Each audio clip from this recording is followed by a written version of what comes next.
কিন্তু মুসা আলাইহিস সালাম 40 দিনে কিতাব আনতে সময় কেটে গেছে।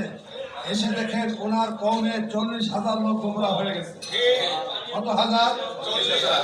এই কারণে সাদ সাহেব বলেছিলেন এখানে মুসা আলাইহিস সালামের এই দাওয়াতের দায়িত্ব অবহেলার কারণে 40,000 মানুষ গোমরাহ হয়ে গেছে। বলুন নাউযুবিল্লাহ। নাউযুবিল্লাহ। নবীরা কখনো দায়িত্ব অবহেলা হয় না? কি বলেন? দায়িত্ব অবহেলা হয় না। বুঝতে হবে হেদায়েতের মালিক কে? আল্লাহ। আল্লাহ। মুসা আলাইহিস সালাম এসে কি ওনার ভাইয়ের সাথে নরম কথা বলছেন না গরম কথা বলছেন? ভাই এটা ঠিক আছে, আপনি জানেন দিন। মুসা আলাইহিস সালাম এসে হারুন আলাইহিস সালামের সাথে কি নরম কথা বলছেন না গরম কথা বলছেন? কথা বুঝে বলেন। আমার দিকে দেখেন, সবাই আমার দিকে খেয়াল করেন। মোবাইল নাম্বার অত ভিডিও করা লাগবে না, রাখেন ভিডিও, মনের ভিডিওতে ঢোকান। ঠিক।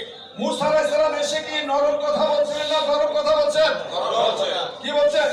উনি এক হাতে ভাবনি